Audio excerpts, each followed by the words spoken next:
Alhamdulillah, segala puji kepada Allah Subhanahu wa taala yang masih memberikan kita izin dan kesempatan untuk berkumpul bersama, berbuka berpuasa bersama, yang merupakan salah satu nikmat daripada Allah Subhanahu wa taala. Disebutkan dalam hadis baginda Rasulullah sallallahu alaihi wa ala alihi wasallam, dua kegembiraan kepada orang yang beriman. Bilakah dua kegembiraan tersebut? Yang pertama adalah bila mana dia berbuka puasa.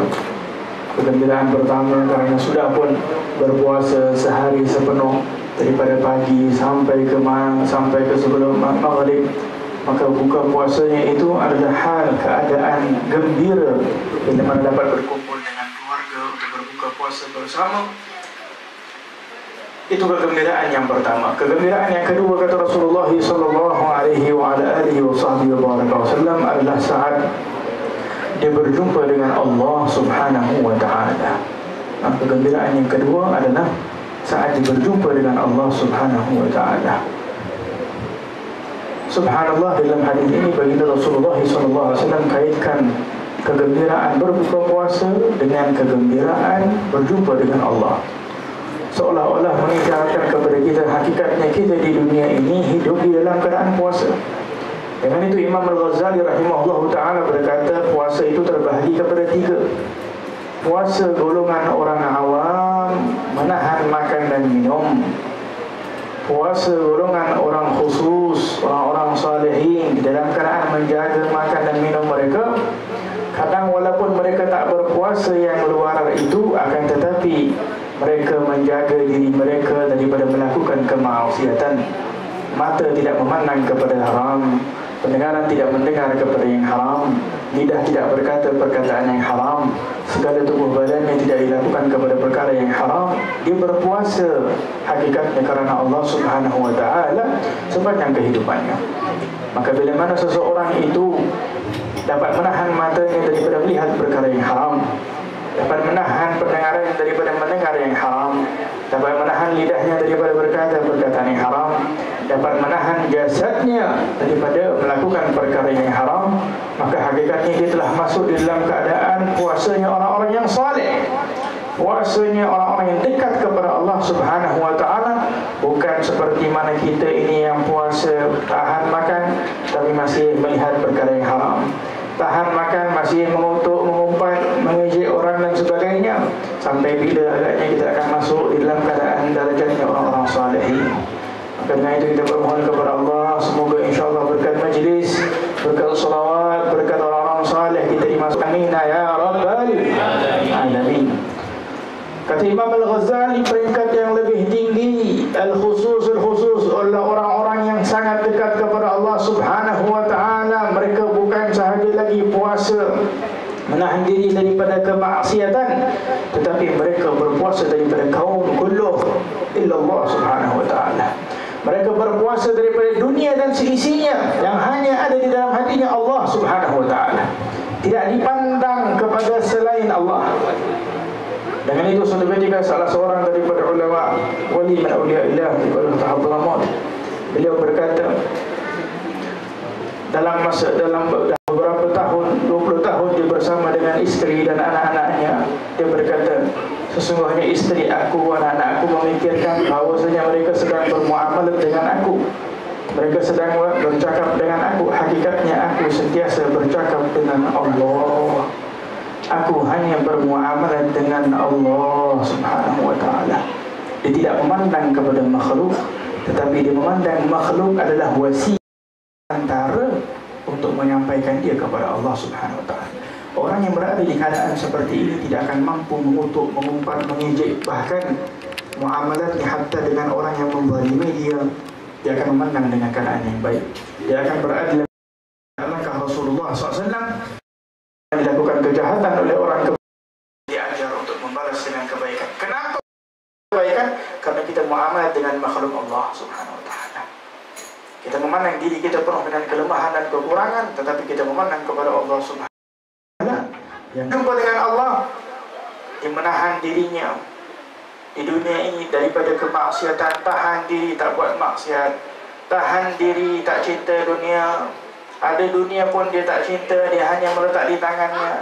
tahan diri, tidak cinta pangkat, harta, kedudukan dan sebagainya, usaha untuk cinta kepada Allah dan kepada Rasulullah sallallahu alaihi wa ala alihi wasallam, maka kegembiraannya adalah saat sakaratul maut.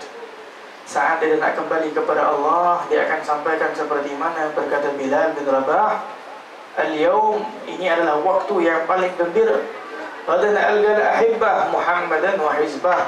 Esok aku nak jumpa Nabi Muhammad sallallahu alaihi wasallam. Aku dah penat dengan dunia ni. Dah penat, tak larat dah dunia. Aku persiapan aku seumur hidup aku untuk bersama Rasulullah sallallahu alaihi wasallam. Maka bila datang waktu sakaratul maut, yang keluar hanya ada di dalam hati, apa yang ada dalam hati. Saat itu hati akan berkata rindu kepada Rasulullah, cinta kepada Rasulullah. Nah, saat itu baru kita tahu siapa yang jujur di dalam mencintai Allah, siapa yang jujur cinta kepada Rasulullah. Amat sekarang semua orang boleh mengaku, saya mengaku cinta Allah, saya cinta Rasulullah sallallahu alaihi wasallam dan sebagainya. Tetapi hal sakaratul maut, hal waktu terakhir sebelum kita kembali kepada Allah, hal itu akal sudah mula melemah. Otak dah tak boleh nak fikir lagi dah. Yang hanya ada hati kita. Dengan itu kata Nabi SAW, barang siapa yang akhir kalimat dia dapat menyebut kalimat la ilah, masuk syurga. Bukan senang nak menyebut kalimat la ilaha illallah di akhir umur. Mungkin saat ini senang kita sebut, tapi di akhir umur mungkin susah untuk kita menyebut kalimat la ilaha illallah. Bila tidak ada cinta kepada Allah, bila tidak ada cinta kepada Rasulullah, bila tidak ada cinta kepada orang-orang yang dekat kepada Allah Subhanahu wa ta'ala. Maka dengan itu hadirin dan hadirat yang dirahmati oleh Allah Subhanahu wa ta'ala, kita bermohon moga-moga kita termasuk dalam golongan orang-orang salihin, orang-orang arifin di dalam berpuasa kerana Allah Subhanahu wa ta'ala, dan kita berbuka puasa insya-Allah kelak di akhirat bersama Rasulullah SAW di dalam keadaan kita cinta kepada Rasulullah, rindu kepada Rasulullah sallallahu alaihi wasallam. Amin ya rabbal alamin. Alhamdulillah, sedikit peringatan ringkas insya-Allah kepada diri saya dan hadirin dan hadirat bimunasabah, secara khusus munasabah daripada Yaum Ashura pada hari yang telah berlalu pada hari ini, yaitu hari yang sangat mulia, yang mana puasanya tadi alhamdulillah disebutkan oleh ulama, puasanya diampuni oleh Allah dosa setahun, dan nilai pahala puasanya itu pula juga sama dengan setahun. Puasa dah diampuni dosa setahun, dalam masa yang sama puasa itu sama dengan setahun puasa, seolah-olah setahun puasa pahalanya. Maka dengan itu Yaum Ashura adalah hari yang sangat mulia, hari yang menjadi sebab yang Nabi SAW dahulunya berpuasa sebelum turunnya Ramadan. Dulu diwajibkan puasa daripada Ashura ini sebelum datangnya Ramadan, dan bila mana datangnya Ramadan maka tidak lagi ianya diwajibkan, ianya disunnahkan sahaja. Maka dengan itu Yaum Ashura ini banyak perkara yang terjadi daripada riwayat itu dan ini dan sebagainya. Salah satu perkara yang selalu disebut yaitu yang berkaitan dengan Nabi Musa alaihissalam, karena dia diselamatkan oleh Allah Subhanahu wa ta'ala, beliau dan kaumnya daripada Fir'aun, yang mana Allah Subhanahu wa ta'ala menyelamatkan Nabi Musa alaihissalam dan orang-orang Yahudi berpuasa saat Nabi masuk ke dalam, sampai kepada kota Madinah. Melihat keadaan tersebut, kata ulama, Nabi dah biasa puasa, bukan tak tahu. Nabi dah biasa puasa. Orang-orang kaum Quraisy dahulu memang puasa Ashura, tapi bila sampai di Madinah melihat orang Yahudi pun ikut puasa, tengok puasa, dia tanya ni kenapa puasa? Maka mereka berkata, kami berpuasa kerana hari ini adalah hari diselamatkan Nabi Musa alaihissalam. Maka kata Nabi Muhammad, kami lebih berhak mengagungkan Nabi Musa alaihissalam daripada kalian. Dengan itu Nabi Muhammad SAW berpuasa Yaum Ashura. Maka dalam setengah riwayat ditambahkan lagi, kalau boleh dilebihkan lagi, puasa satu hari sebelum ataupun satu hari setelah, supaya supaya nampak perbezaan antara kita dengan orang-orang Yahudi. Di dalam peristiwa Nabi Musa alaihi salam disebutkan di dalam firman Allah Subhanahu wa ta'ala yang perlu kita renungkan dan kita ambil pengajaran. Ceritanya panjang, tapi saya ingin mengambil poin saja daripada apa yang terjadi. Bagaimana Fir'aun dan tenteranya mengejar Nabi Musa alaihissalam. Nabi Musa dengan Bani Israel dah berjalan daripada waktu malam sampai kepada suatu tempat, dah tak ada jalan lagi dah. Yang tinggal di depan adalah laut. Maka bila mana dah sampai di hadapan laut, tentera dan juga Firaun ni datang daripada belakang. Allah Subhanahu wa ta'ala sentiasa ingin menguatkan orang-orang yang beriman kepada Allah. Dan kekuatan orang yang beriman bukan dengan hartanya. Kekuatan orang yang beriman bukan dengan pangkat dan kedudukannya, la wallah. Kekuatan orang yang beriman bukan dengan kedudukan, baik kerajaan dan lala, itu bukan boleh raja dan sebagainya. Kekuatan orang yang beriman adalah apa yang ada di dalam hatinya. Maka dengan itu Bani Israel beritahu kepada Nabi Musa alaihissalam, macam mana ni dah sampai kat depan laut, nak pergi mana? Asbab dah tak ada lagi dah. Segala sebab kita dah ambil dah, ni dah tak ada sebab lagi dah. Antara ni terjun masuk laut, kita mati ataupun diserang oleh Firaun dan tenteranya. Sudah tentu Firaun dan tentera lebih ramai. Maka mereka berkata, "Qalu inna lamudrakun." Habislah kami yang pasti akan tertangkap dengan mereka. Apa kata Nabi Musa alaihissalam? Nabi Musa yang penuh dengan kekuatan yang diberikan oleh Allah, yang saat datangnya ujian yang besar, orang yang kuat inilah yang berada dalam keadaan teguh, tak digoyangkan oleh segala bencana alam, tidak digoyangkan oleh penyakit, oleh itulah Allah. Mereka akan sentiasa istiqamah di jalan Allah Subhanahu wa ta'ala. Mau datang atas 1000 jenis penyakit, mereka tidak takut kecuali kepada Allah Subhanahu wa ta'ala. Apa kata Nabi Musa alaihissalam? Qala kalla inna ma'i rabbi sayahdi. Wahai Bani Israel, ketahuilah aku bukan bersendirian. Inna ma'i rabbi, aku bersama Tuhanku. Allah yang akan tunjuk jalan kepada aku, Allah yang akan beri hidayah, Allah akan beri petunjuk kepada aku. Aku bukan bersendirian. Ini keadaan orang yang beriman. Ini kekuatan orang yang beriman. Dia sentiasa bersama Allah Subhanahu wa ta'ala. Kesedihan apa agaknya akan didapati oleh seorang mukmin kalau dia punya Allah? Dia diganggu orang, dia balik malam, dia solat tahajud, dia menangis di hadapan Allah, dia merayu kepada Allah, dia mengadu kepada Allah. Allah akan berikan dia kekuatan. Setiap hari kita menyebut iyyaka na'budu wa iyyaka nasta'in.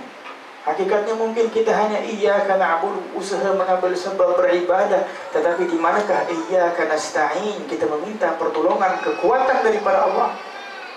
Para awliya, para orang-orang salihin, kalau kita baca sejarah mereka, mereka salat 1000 rakaat yang berzikir. Kalau laula ma'unatullah, kalau bukan kerana pertolongan daripada Allah, dan mereka tak mampu. Tetapi karena mereka menyandar kepada Allah, mereka sentiasa meminta pertolongan Allah, meminta kekuatan Allah. Dengan itu mereka diberikan kekuatan oleh Allah. Dengan itu mereka dengan itu Nabi SAW berkata, sebaik-baik ibadah, yakni intipati daripada ibadah itu adalah doa. Doa itu sebaik-baik ibadah. Nak jadi orang soleh, nak jadi wali Allah, nak jadi orang yang dekat kepada Allah, perbanyakkan doa. Doa bukan tak semestinya dalam bahasa Arab. Dalam bahasa Melayu kita munajat kepada Allah, kita curhat kepada Allah Subhanahu wa ta'ala. Kita bangun malam ini, kita dah curhat kepada manusia, ke sana ke sini, bukan mereka boleh buat apa pun. Siapa yang curhat kepada Allah Subhanahu wa ta'ala? Bangun malam dia curhat kepada Allah. Sayyidina Ali bin Abi Talib, Sayyidina Umar bin Khattab ni mempunyai dua lain di matanya. Kerana apa? Kerana terlalu banyak menangis. Mereka rijal. Dalam peperangan mereka di hadapan, tetapi pada waktu malam mereka menangis di hadapan Allah Subhanahu wa ta'ala. Daripada mana datang menangis? Karena mereka di depan Allah. Ya Allah, aku lemah, aku tidak ada kekuatan. Ya Allah, aku hamba yang hina, aku hamba penuh dosa. Ya Allah, aku takut terperdaya dengan dunia. Itu munajatnya Sayyidina Ali bin Abi Talib, munajatnya orang-orang salihin yang dekat kepada Allah Subhanahu wa ta'ala. Dengan itu mereka diberikan kekuatan oleh Allah Subhanahu wa ta'ala. Maka jadilah setelah itu daripada mu'jizat, daripada perkara-perkara yang jangan kita fikirkan. Dengan itu kata Allah, "Mattaqillah ij'al lahu makhraja." Kau bertakwa dulu kepada Allah, nah nanti Allah bagi jalan. Wa yarzuquhu min haitsu la yahtasib. Kadang-kadang kita ambil sebab nak kerja ni gaji tak cukup, nanti nak kahwin anak, nak makan apa, pampers, wak, segala macam benda dipikir sampai dia tak jadi kahwin pun. Yang dah kahwin pun tak mau anak lagi dah, takut dah habis, bankrupt nanti akhirnya. Maka dengan itu Allah berkata, Man yattaqillah yaj'al lahu taqwa kepada Allah, Allah bagi jalan keluar. Wa yarzuquhu min haitsu la yahtasib. Allah berikan dia rezeki tanpa dia sangka, tak tahu daripada mana. Dia kerja kat sini, wang dia dapat daripada lain. Dia kerja dekat sini, rezeki dia datang daripada sana, daripada sini, daripada situ. Daripada mana dia boleh tahu datang sana sini kalau bukan daripada keyakinan dan kepada Allah Subhanahu wa taala. Maka dengan itu orang yang beriman kepada Allah adalah orang yang kuat. Kekuatannya bila mana mempunyai keyakinan kepada Allah Subhanahu wa taala. Begitu juga dengan kisah Nabi Muhammad sallallahu alaihi wa ala alihi wasallam. Saat Nabi Muhammad SAW hijrah daripada Makkah menuju kepada kota Madinah. Kalau Nabi Muhammad tak payah cakap lah, keyakinan di atas keyakinan. Saat Nabi Muhammad keluar daripada rumah baginda Rasulullah SAW, diturunkan naum, diturunkan tidur. Ini semua orang-orang yang nak bunuh Nabi, mereka tidur. Wan Nabi SAW ambil pasir, letak satu-satu atas kepala. Atas kepala orang kafir ni dah terbaring ni, dia letak pasir satu. Bayangkan, ini musuh nak bunuh Nabi, Nabi dah tak ada wala takut wala apa pun. Tak ada apa lagi dah. Antara orang tu kalau tersedar terus boleh bunuh Nabi, tapi kerana yakin kepada Allah, waj'alna min baini aydihim saddan wa min khalfihim saddan wa aghshayna al-sunun. Nabi ambil semua yang Quraisy yang kafir tadi nak bunuh Nabi, yang kat depan rumah Nabi ni semua kena pasir. Mereka bangun tengok pasir atas kepala. Nabi keluar dalam keadaan tenang. Wala fi khawf, tak ada takut, tak ada apa. Dah dalam perjalanan menuju kepada kota Madinah, Abu Jahal semua terkejut. Yang ada Sayyidina Ali bin Abi Talib dekat atas katil Nabi SAW.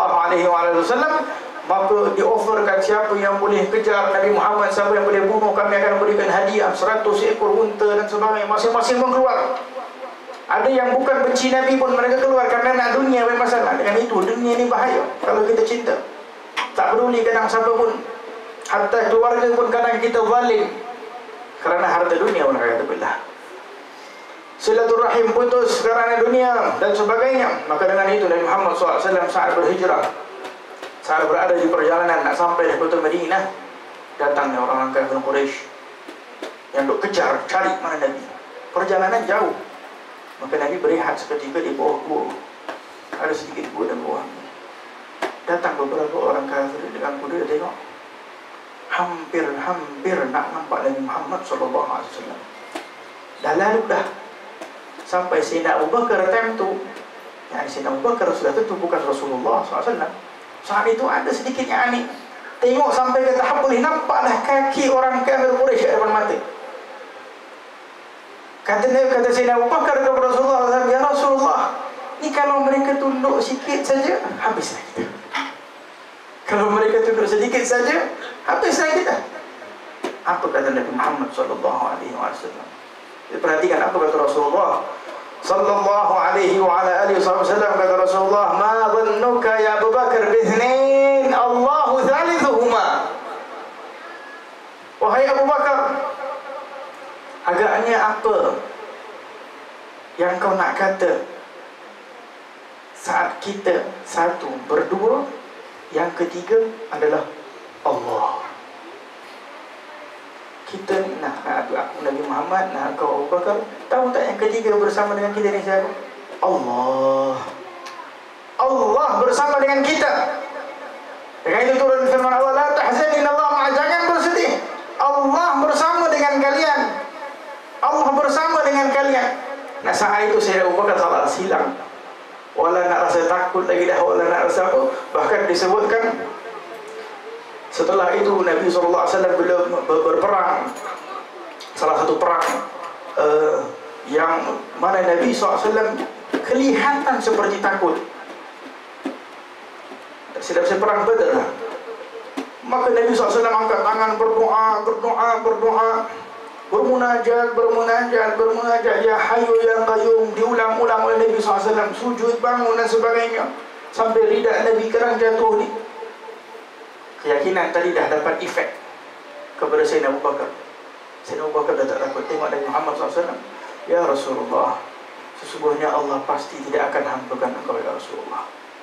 Pasti tidak akan hamba engkau ya Rasulullah. Tak akan hampakan engkau ya Rasulullah. Karena dah yakin Allah pasti akan melindungi Nabi Muhammad SAW, pasti akan menjaga Nabi Muhammad SAW. Maka dengan itu perlunya kita dalam kehidupan yang sementara ini menguatkan keyakinan kita kepada Allah. Berkata Allah Subhanahu wa taala, wa'bud rabbaka hatta ya'tiyakal yaqin. Beribadah kepada Allah sampailah engkau mencapai keyakinan. Kata ulama, dua. Keyakinan yang pertama maksudnya adalah kematian. Mati sesuatu yang yakin. Tetapi kata al-arifin, keyakinan yang dimaksudkan adalah yaqinul qalb, hati yang yakin kepada Allah. Kita hadir majlis, kita beribadah, kita berpuasa, kita melakukan jenis-jenis ibadah ini, bertambah tak keyakinan kita kepada Allah Subhanahu wa taala? Kalau bertambah keyakinan kita kepada Allah, nescaya akan adalah akhlak yang mulia dalam diri kita. Keluar segala sifat yang keji daripada diri kita.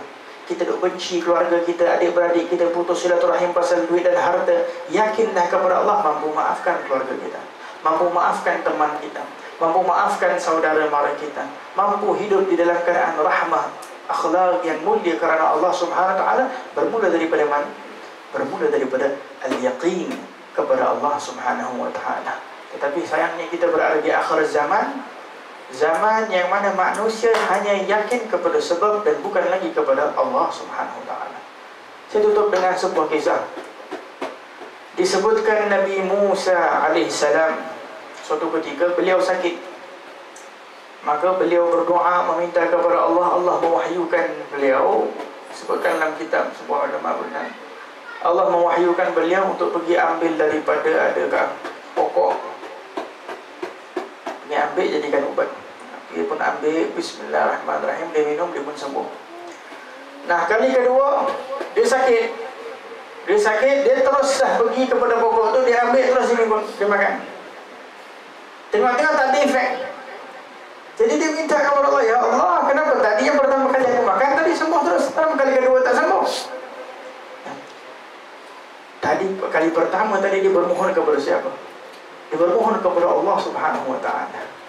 Sesuatu dimulakan dengan Allah Subhanahu wa taala, yakin Allah yang memberikan kesembuhan, Allah yang memberikan syifa. Ini kadang kita sakit, kita merayu depan doktor. Doktor tolonglah. Tolonglah, ini harapan saya dah terakhir, dah habis. Merayu dia kepada doktor seolah-olah doktor inilah yang akan menyembuhkan. Yang menyembuhkan adalah Allah Subhanahu wa taala. Dengan itu orang-orang saleh, berkata Imam Abdullah bin Haddad, dahulu orang datang kepada orang yang saleh, minta air, baca Fatihah, surah Fatihah satu pun dah cukup air untuk sembuhkan orang. Zaman sekarang karena lidah kita banyak maksiat, baca hatta 100 kali Fatihah pun tak berkesan-kesan lagi air. Maka dengan itu perlunya kita kuatkan keyakinan kita kepada Allah Subhanahu wa taala. Moga-moga insya-Allah majlis pada malam ini dijadikan asbab insya-Allah menguatkan keyakinan kita kepada Allah, menguatkan iman kita kepada Allah, menguatkan kecintaan kita kepada Allah dan kepada Rasulullah sallallahu alaihi wa ala alihi wa sahbihi wa baraka wasallam. Menjadikan majlis kita majlis ini insyaallah asbab ditolakkan segala musibah dan bala musibah kepada umat Muhammad dan seluruh makhluk Allah Subhanahu wa taala. Allahumma ja'al jam'ana hadza jam'an marhuma وتفرقنا به تفرقا معصوما ولا تجعل منا شقيا ولا محروما ولا مطرودا برحمتك يا ارحم الراحمين. ببركة قراءة البردة الله سبحانه وتعالى رزقنا كمال الشفاء والعافية يا الله، عافية ظاهرا وباطنا. Semoga Allah berikan syifa insyaallah, kesembuhan berkat burda. Semua insyaallah mendapat syifa al-afiyah zahir dan batin kami dan keluarga kami ya Allah, kami yang hadir pada malam ini ya Allah. Segala hajat moga-moga dikabulkan oleh Allah Subhanahu wa taala. Dipenuhkan hati kita insyaallah dengan ikhlas kepada Allah, dengan yakin kepada Allah, dengan ridha kepada Allah, dengan bersyukur kepada Allah Subhanahu wa taala. Allahumma ja'al jam'ana hadza jam'an marhuma wa tafarraqna bihi tafarruqan ma'suma wa la taj'al minna shaqiyyan wa la mahruman wa la matrudan birahmatika ya arhamar rahimin. Allahumma inna natawassalu ilayka bi jahi habibika sayyidina Muhammadin sallallahu alaihi wasallam an taghfir dhunubana wa an tastur uyubana wa an tahdina ila tariqil haqq ila tariqis shawab ila tariqir rasyad risalatna al-wa'ala al-tahaqquk bi haqaiqihim zahiran wa batinan bi khair afiyah. Allah subhanahu wa ta'ala min yajin wa an yajin wa haqq yajin bi hadis al-mursalin. Allah subhanahu wa ta'ala kamal at-ta'allum ya Allah ma'ana awliyaika as-salihin al-muqarrabin al-mahbubin 'indaka ya arhamar rahimin. Allahumma inna nas'aluka al-huda wal-tuqa wal-'afafa wal-ghina. Allahumma inna nad'uka kama amartana fastajib lana kama wa'adtana innaka la tukhliful mi'ad. اللهم لا تحرمنا خير ما عندك لشر ما عندنا اللهم لا تحرمنا خير ما عندك لشر ما عندنا اللهم لا تحرمنا خير ما عندك لشر ما عندنا ya Allah ya Karim ya Rahman ya Rahim ya Allah kami adalah hamba yang penuh dengan dosa ya Allah penuh dengan kelemahan ya Allah penuh dengan kekurangan ya Allah pada malam ini kami angkat tangan dan berdoa meminta kepadamu ya Allah Engkau Tuhan kami yang memandang kepada hati kami setiap hajat yang ada dalam hati kami ya Allah kabulkanlah ya Arhamar Rahimin berkat orang salihin yang hadir berkat orang salihat yang hadir ya Allah sesungguhnya kami bukanlah orang yang saleh ya Allah kami hanyalah pendosa ya Allah tetapi Engkau telah berikan kami taufik dan hidayah untuk duduk di dalam majlisnya orang saleh ya Allah untuk mengikuti jejak langkah orang yang saleh ya Allah untuk menyerupai orang-orang salihin ya Allah wa asa dan semoga kami berdoa ya Allah kami dikumpulkan lagi bersama mereka kelak ya Arhamar Rahimin berkumpul kelak bersama Nabi Muhammad sallallahu alaihi wasallam bersama para aulia wassalihin wal muqarrabin birahmatika ya Arhamar Rahimin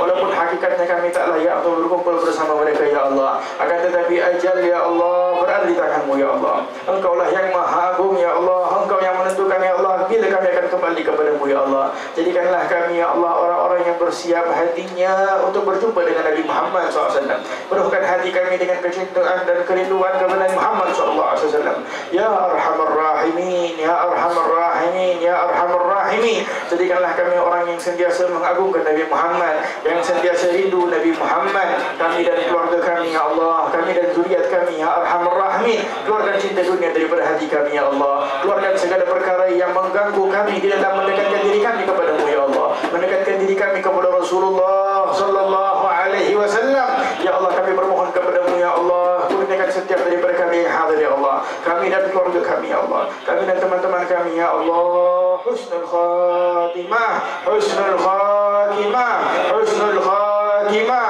dipermudahkan setiap daripada kami menyebut kalimat la ilaha illallah Muhammadur Rasulullah sallallahu alaihi wa ala alihi wasallam alaiha nahya wa alaiha namut wa alaiha nab'athu insyaallah min aminin ya rabbal alamin wa Allah subhanahu wa ta'ala fi insyaallah sahabat bait Husain al-Junaid insyaallah dan keluarganya insyaallah sentiasa diberikan hidayah dan taufik wal inayah wa riayah minka ya Arhamar Rahimin dipermudahkan segala urusan insyaallah diberkati insyaallah rezeki dan segala yang diberikan oleh Allah Subhanahu wa taala ya Arhamar Rahimin digunakan taufik untuk dapat melakukan perkara-perkara dapat memberikan manfaat kepada umat Nabi Muhammad sallallahu alaihi wasallam dipanjangkan umur orang tua kita insyaallah dalam keadaan sihah wal afiyah ya Arhamar Rahimin ya Arhamar Rahimin ya Arhamar Rabbana atina fid dunya hasanah wa fil akhirati hasanah wa qina adzabannar rabbana zalamna anfusana wa in lam taghfir lana tarhamna lanakunanna minal khasirin rabbana zalamna anfusana wa in lam taghfir lana